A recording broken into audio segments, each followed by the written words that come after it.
The US and UK have banned Russian oil. Adding to everyone's woes, Motorists are being told to brace for even higher petrol prices. petrol could spike well over $2 a litre. I think Australians understand those issues. Everyone is feeling the pain at the pump.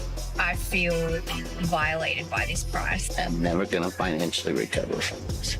That's why these guys have been calling for a cut to the federal government's fuel tax. We've asked Josh Frydenberg in the upcoming budget to consider providing some relief with regards to the excise. I've called on the Morrison government to reduce the fuel excise by half for 12 months. Fuel excise is currently set at 44.2 cents a litre. The average price of petrol threatening to hit $2.50 by mid-March. I'm scared, you guys. When asked about a cut today, the PM left the door ajar. The budget is coming up at the end of this month, but I think Australians understand. Yes or no? The answer is the budget's at the end of this month. Which could be good news for Belinda. She lives in Seymour in rural Victoria and travels up to 1,000 k's for work each week.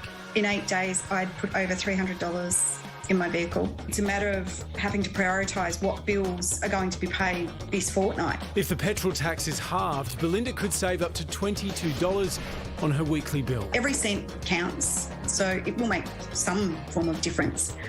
But on a electricity bill that's $400 or $500, that extra isn't going to go really very far at all. The volatility of prices today means that, had we introduced that cut 2 weeks ago, the oil price increases would have eaten them up already.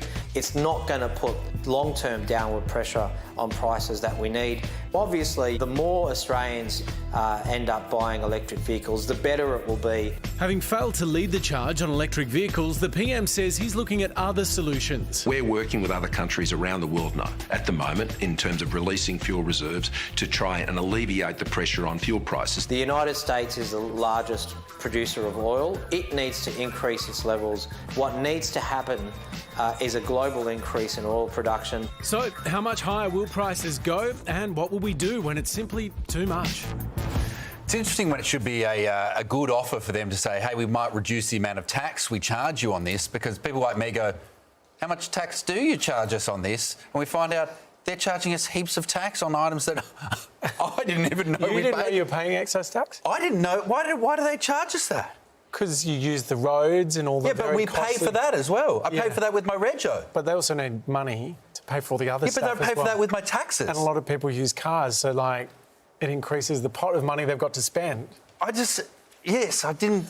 I'm getting screwed in another way that I didn't know I was before. Many more ways than you ever thought possible. No wonder I'm exhausted, Wilco. Get an electric car, then you won't be paying it. Get an electric car. Yeah, it's that easy, you know. Just click your fingers, you get an electric car. It's good that this problem won't affect the rich people with Teslas then. That's good. Glad.